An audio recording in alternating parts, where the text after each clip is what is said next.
Quel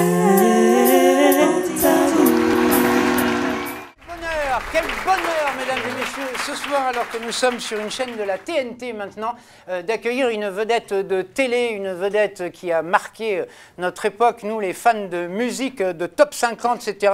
Mais il ne fait pas que ça, oh là là. C'est un bonheur de recevoir avec nous ce soir, et nous allons discuter avec lui, Monsieur Charlie Nestor.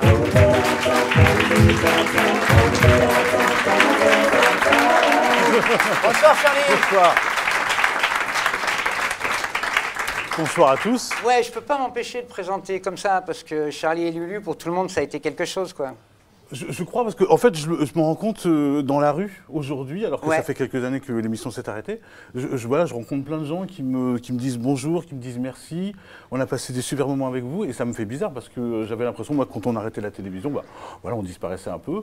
Et donc, je souhaite à tous les animateurs du monde d'avoir les mêmes retours que j'ai actuellement. Mais c'est normal parce qu'aujourd'hui, les images, déjà les images restent. Oui. Aujourd'hui, avec les réseaux, avec Internet, etc., on revoit de plus en plus. On ne se rend pas bien compte. Mais effectivement, voilà, c'est vrai que le fait de rentrer chez les gens, puis après les images elles restent, et puis après elles se diffusent, voilà, mais ça fait très plaisir. Combien d'années de télé? De télé, beaucoup. Le Hit Machine, 14 ans. 14 ans. Ouais, voilà. Quasiment 15 ans. 15 ans de... Pas mal. On n'a pas fait exprès. On n'a pas fait exprès. Je peux me permettre, hein, mais je vous en prie. Bah oui, on va faire connaissance un petit peu. Bah, alors, mais ça n'a pas été facile au début la télé, parce que tu étais le seul black à la télé ou pas? Alors, j'ai eu deux vies en fait. J'ai eu la vie hors antenne, ouais. C'est-à-dire la vie d'un assistant de production. Ouais. Voilà. D'ailleurs, il y a ici quelqu'un qui m'a permis de faire ce métier.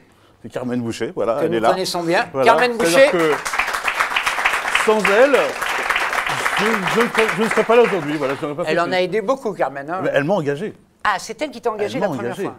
Entretien d'embauche, elle m'a engagé directement. Voilà, sans même me poser trop de questions, elle m'a engagé. Et Lulu, tu l'as rencontré sur un plateau?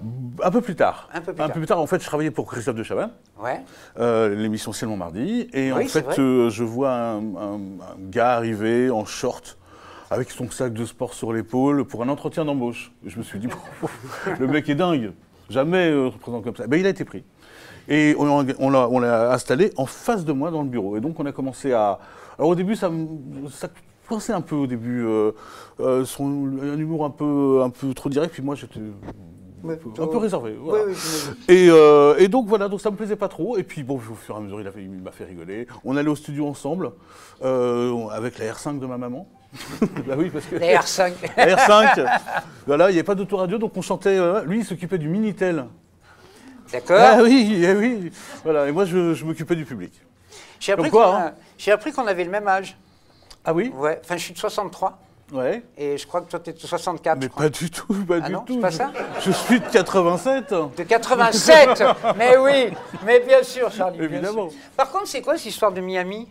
Ah ben rien, c'est que j'y vis, j'y habite. Tu vis à Miami? Oui. C'est incroyable. Bah en fait, c'est simple. Un jour. Non, mais c'est pas incroyable. Non, parce qu'on te voit là avec nous ici à Paris, non, mais là, tout de suite, j'y suis pas. Tu vois, voilà, le mec est à Miami. Explique-nous. Mais c'est très simple. En fait, voilà, je présente le Hit Machine depuis quelques années, ça se passe très bien. Ouais. Et je pars en vacances à Miami. Ouais. Je reviens et je me dis, tiens, il y a peut-être des choses à découvrir, des choses à faire. Voilà, et puis... Il ne faut pas se leurrer. Quand on est artiste ou quand on est animateur ou quand on est sous les feux de la rampe, on a toujours tendance à flipper un peu.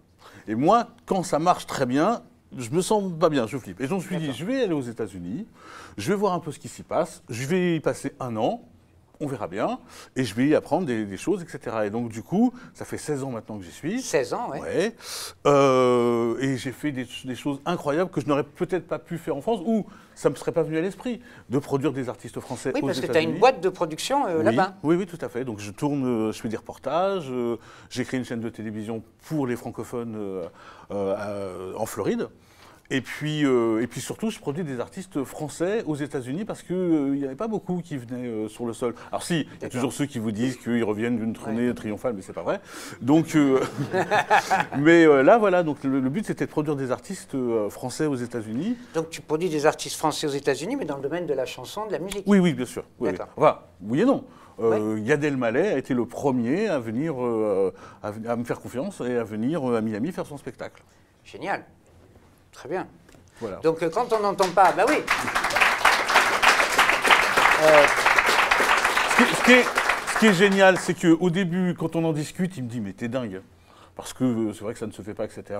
Et quand je vois aujourd'hui la grande carrière qu'il est en train de faire avec Netflix, etc., aux États-Unis, je suis assez content. Oui, tu peux. Mais ce qui est d'autant plus agréable, c'est que tu as réussi en tant que Français, non seulement à t'imposer là-bas, mais en plus à réussir à faire passer des artistes français là-bas. C'est pas simple. Non, parce que je me souviens que la première fois quand je suis arrivé dans le théâtre pour le réserver, quand j'ai dit voilà bonjour, je m'appelle Charlie, vous n'avez jamais entendu parler de moi. Lorsque je lui ai parlé de Gad Elmaleh, pas plus. Et le type m'a dit bon, allez, il a dû me prendre pour un dingue pendant quelques minutes, puis il se dit voilà. Mais c'est un peu aussi la différence aux États-Unis, c'est-à-dire qu'ils se disent on ne sait jamais. Si ça se trouve, ce mec va me rapporter plein d'argent, on y va. Voilà. Et c'est vrai que après le spectacle de Gad Elmaleh, on a fait quand même 4000 personnes. Il m'a dit ce théâtre est à vous. Écoute, faut que tu nous donnes le secret. Hein. Ou alors ça a l'air effectivement plus facile aux États-Unis finalement. C'est-à-dire que il y a ce rapport direct qui est, comme je viens de le dire, voilà, on ne sait jamais. Voilà. Tu as une bonne idée, allez vas-y, montre-moi que tu es capable. Ça c'est bien. Ouais. Ça se perd un petit peu en France. Oui, un petit peu, beaucoup même. Du coup, c'est un honneur de mais moi, je suis ravi, je suis vraiment content d'être là, et puis j'adore l'idée. J'adore cette idée d'ouvrir une scène à plein de gens où il n'y a pas forcément des chaises qui tournent. Oui, ça, on est bien. Donc je trouve ça très bien.